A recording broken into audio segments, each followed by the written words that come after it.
JB em Folhas e Histórias é um projeto do jornal de bairro JB em Folhas que tem como objetivo resgatar e registrar a história do Jardim Botânico a partir das memórias de quem vive nele.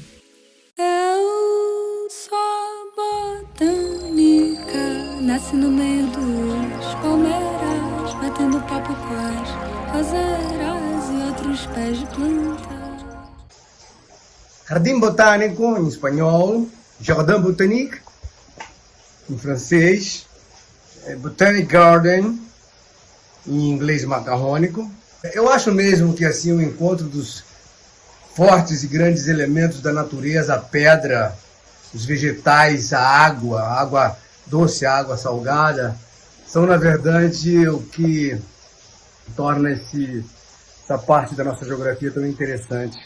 Aquela parede do Redentor de pedra, né, granítica, descendo pela saia verde, né, que vai desaguar na Lagoa Rodrigo de Freitas. O encontro desses elementos naturais, né, dos 4 grandes elementos, a pedra, a madeira, a água, consequentemente o fogo, isso misturado com um número ímpar de viventes que por ali passam todo dia, mas também todas as minhas lembranças, todas misturadas com essa alquimia, eu acho que são, sim, a melhor tradução do Jardim Botânico para mim.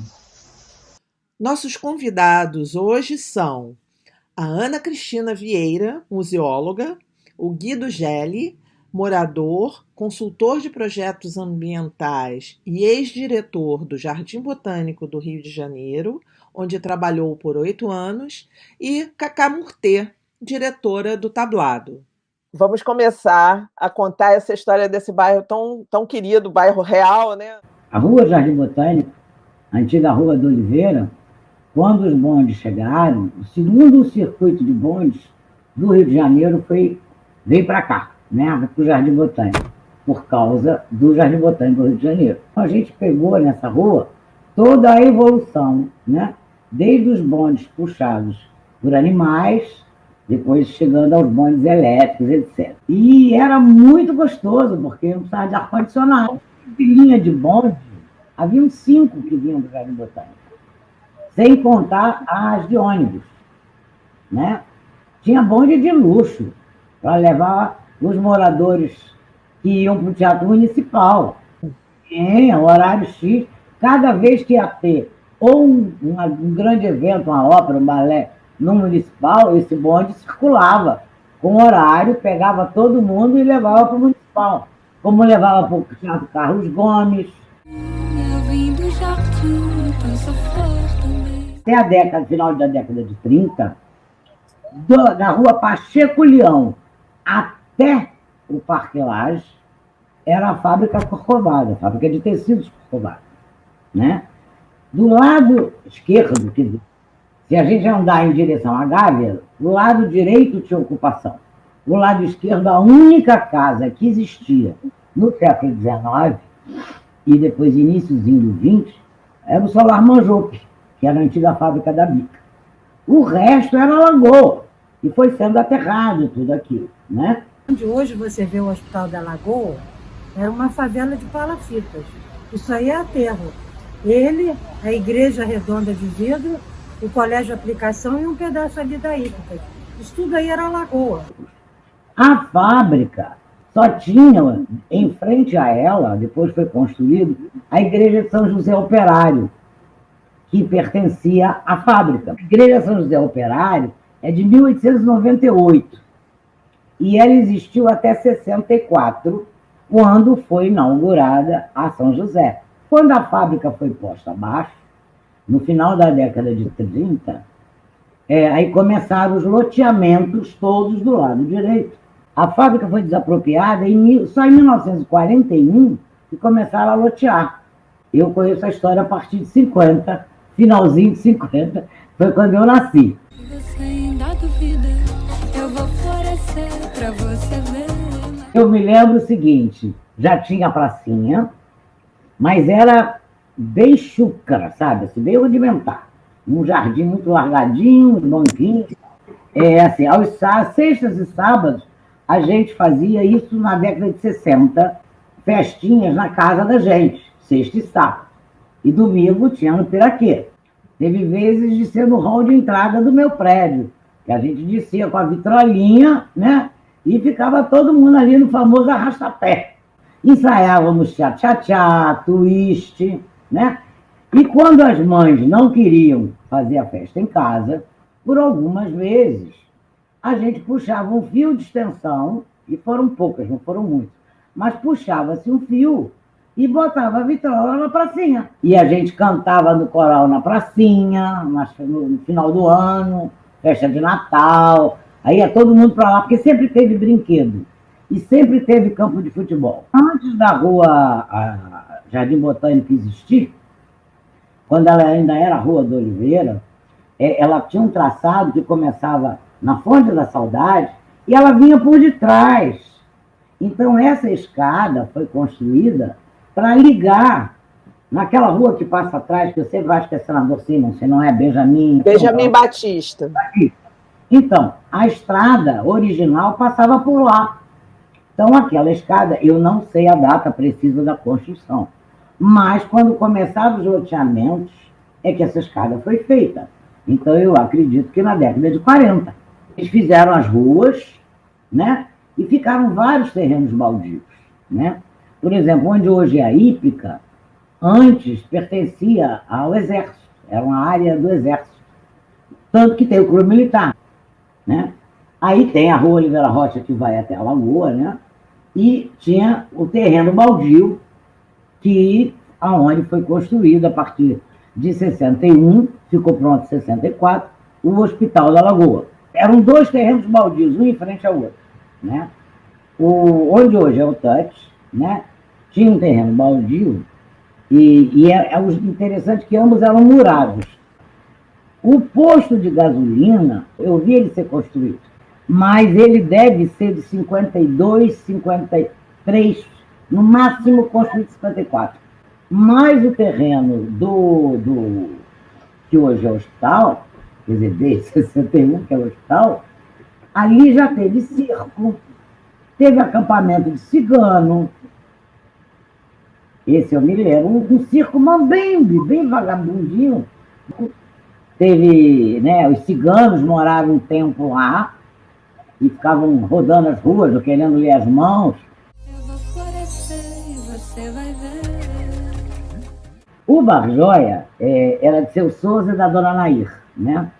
Ele comprou a parte que dá para Faro, né? Ele era dono de todo o que hoje é o Barjoia, e do lado ele tinha a papelaria, né? Que depois saiu, deixou de ser a papelaria deles, passou a ser outra papelaria, e hoje é o Copenhague. Então, assim, a Dona Nair tomava conta da papelaria, e ele do bar. Só que ele era um bar bem diferenciado, porque além de vender comida a granel, né? O que a gente chama de secos e molhados, ele também tinha iguarias incríveis. Então vinham pessoas até de outros bairros para cá, porque eles tinham bebidas importadas e nacionais, eles tinham bacalhau da Noruega, eles tinham chocolates suíços, eles tinham especiarias de temperos, uma série de coisas que atraíam uma clientela especial. Quem ia não só mandava os empregados, mas foi lá pessoalmente, mais de uma vez, foi a Gabriela Besanzoni Lage. E ela se tornou, acontece que seu Souza era um cara de um papo maravilhoso. Ele sempre foi, sabe, o comerciante. E ele, inclusive, ficou amigo dela. Ele e Dona Nair iam às festas na Parque Lage. Ou seja, tinham intimidade. Então, ela também foi fazer compras lá. Mas não só ela, não. O Mariane, que era dono do Solar Monjope, eles dois eram os 2 grandes milionários do bairro. Frequentavam e iam lá e tomavam seu esquinho também lá. Aí depois eles foram diminuindo essa parte de secos e molhados e começou então a ser restaurante. E já na época do seu Souza, era o melhor chopp da cidade, como é até hoje, era conhecido pelo chopp e pela pizza. Aí seu Souza ficou muito velhinho, né? E vendeu. Desculpe complementar, Ana, mas é porque o Joia é inacreditável, né? Eu frequento o Joia muito antes de vir morar aqui. sempre frequentei, tinha amigos na Faro. E depois, quando eu vim morar aqui, imagina, então aí nem se fala, eu amo a pizza do Joia, adoro, acho uma das melhores pizzas, ou talvez a melhor. E o chopp no balcão, não existe nada igual. Mas eu achava sempre incrível, só para finalizar, como é que pode? Eu olhava aqui na época antes dessa última reforma, então era um banheiro fétido, um bar desse tamanho, uma gritaria, uma confusão, um barulho da rua, e desse tamanho, um monte de gente. Eu olhava em volta, estava assim, Paulo César Sarraceni, Pedro Bial. Eu falei, como é que esse bar? Quem diria? Como é que pode? O Joia já acho incrível. Bom, depois tem histórias, né, do Joia, onde surgiu o Sovaco do Cristo. Me lembro ali, né, o João Aveleira me dizendo, Guido, você acha que o Dom Eugênio vai reclamar? Eu falei, tomara, né? Se o Eugênio reclamar, é o ideal. Ribeira virou candidato a governador, aquela história, 86. E então nós saíamos, eu saía da sede lá Francisco Moratória e vinha em direção à nossa reunião quase que diária na coordenação da campanha, que era na casa do Pi, psicanalista, Elizabeth Pi, no Leblon. E eu passava no Joia, porque tinha um comitê do Jardim Botânico. Que, aliás, funcionava, o português emprestou uma loja do lado, ao lado da padaria, para ser a sede. Era o Comitê JB. Eu passava sempre por ali, claro, que eu tomava um chopp, estava o João Aveleira, a Silvinha Gardenberg, o Cazé e mais uma galera, o pessoal do Comitê Jardim Botânico, e eu trazia as novidades, trazia os panfletos, borboleta, deixava com eles, sabia das novidades e ia para o Leblon, para a casa do Pi. E numa dessas noites, o João falou, a Aveleira e a Silvia me falaram, Guido, vem cá, vamos fazer o seguinte, nós vamos fazer um abraço à Lagoa. E eu, mais um chopp, 2 chopps, eu fiquei absolutamente convencido de que seria uma ideia genial deles, e fui animado para a reunião na Casa do Pi. Quando chegou lá, eu falei com o pessoal disse, ninguém era a favor. Todo mundo disse, não vai dar, a gente não vai conseguir. E aí, sabe como é que vai ser a manchete da imprensa? Olha lá, tentaram, mas não conseguiram. Mas eu estava tão empolgado, eu fiquei tão imbuído com aquela conversa e com aqueles chopps no Joia, com o João, assim, a galera, e eu convenci a galera, eu falei, não, nós vamos. Eu me lembro que eu cheguei a comprar cordas. Foi isso, acabou dando 3 voltas na Lagoa. Mas surgiu, mais importante, eu só fui o veículo, surgiu no Bar Joia.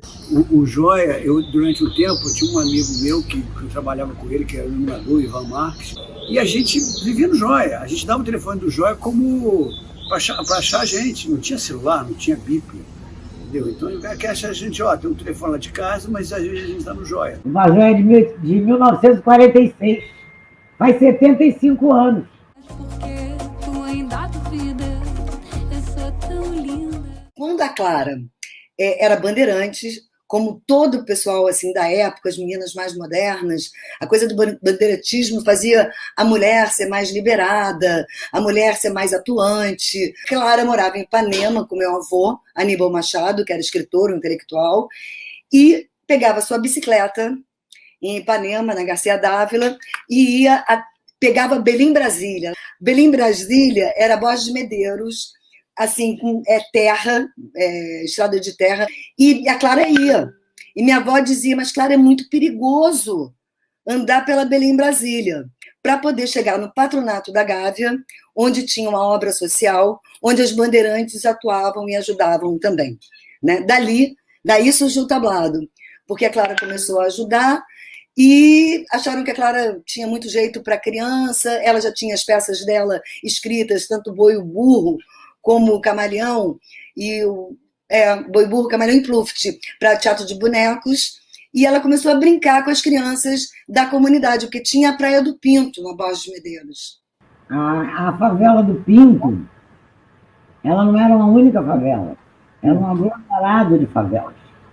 Tinha uma que começava logo depois do Piraquê, chamava-se Favela Piraquê, juntava com a Praia do Pinto, e ela ia realmente até onde hoje é a Selva de Pedras, e daí além. E o patronato também seguiu até hoje, né? Tendo uma... Até hoje. Tem uma espaço, creche, né? tem uma creche no patronato maravilhosa, que super funciona. A pessoa paga uma taxa e as crianças são hiper bem tratadas, e tem festinha junina, e tem um espaço maravilhoso lá, né, que é aquele pátio que dá para a Capela de Santo Antônio. Essa capelinha de Santo Antônio também cheia de mistério, onde várias pessoas casaram. Missa do Galo genial também, todo Natal. Nós, crianças, na época, cantávamos no coro. A Calma Murtinho, né, figurinista, tocava no órgão. Então, era uma missa linda, pequenininha, na Capela de Santo Antônio, todo Natal. Agora, eu estava me lembrando também da Feira da Providência, e era muito legal, porque na época não tinha importação, né? Não era essa facilidade, e as coisas, os produtos importados eram muito caros.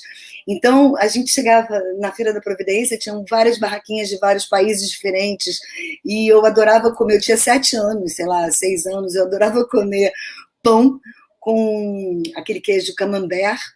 Eu adorava. Eu ficava contando os dias para a Feira da Providência para comer meu sanduíche de pão com camembert. O Jardim Botânico é uma instituição interessantíssima, né?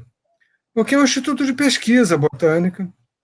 A visita é uma concessão, digamos assim, que os botânicos fazem. Ele é mais conhecido pela visitação do público, como se fosse um parque. Mas, na verdade, é um arboreto, é o local onde estão as coleções vivas. Tem espécies com mais de 200 anos lá plantadas, enfim. E tem espécies raras, e é belíssimo por causa disso.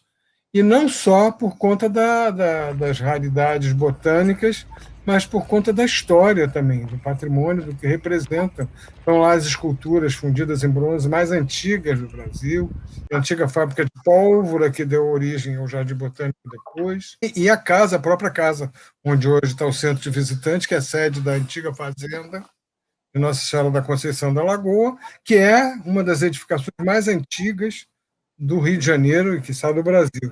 Então, o jardim congrega tudo isso, mas sem patriotismo nenhum.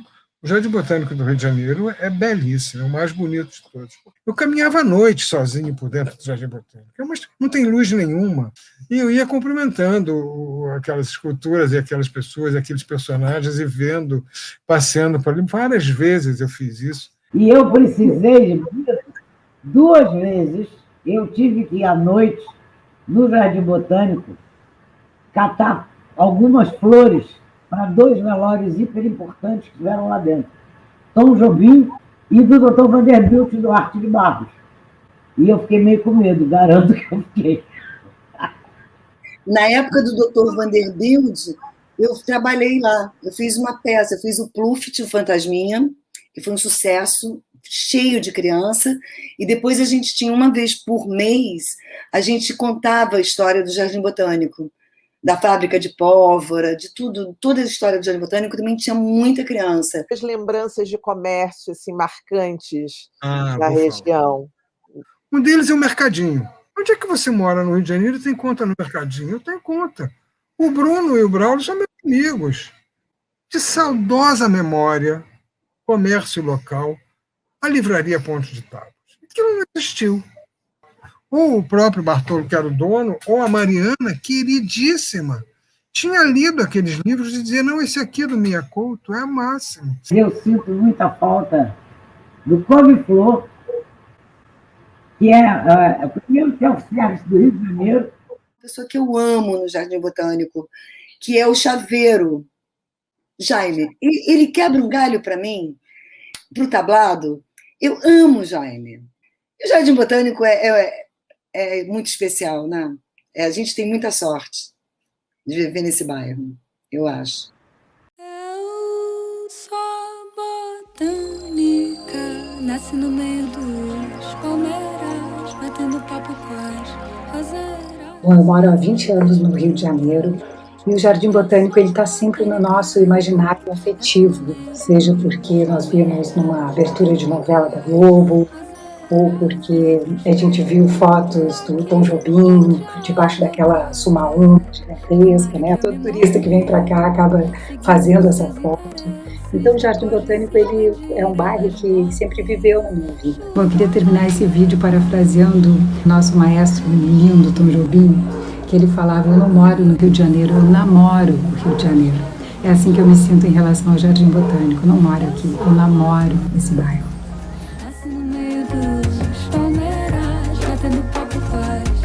Bom, eu moro no Jardim Botânico há quase 20 anos. Uma das coisas que eu gosto do Jardim Botânico é encontrar vizinhos, as pessoas na rua, dar bom dia, falar, parar. Tem a história do senhor, né, que vende água de coco em frente ao Clube Carioca, seu Renato, e ele me viu engravidando, né, dos meus 2 filhos, e ele sempre falava assim, quando nascer, a primeira água de coco do bebê é por minha conta. E eu lembro dele cumprir a promessa. Quando o Daniel nasceu, eu passei lá, ele viu o bebê e falou, vem aqui, te prometi. Aí ele me deu água de coco e a gente sempre que passava lá em frente falava, Daniel, olha, o seu Renato, a primeira água de coco que você bebeu foi aqui, pro seu Renato. A gente acenava. Tudo isso faz parte de morar no Jardim Botânico e dá essa sensação que eu acho muito boa de vizinhança. Batendo papo com as roseiras e outros pés de planta.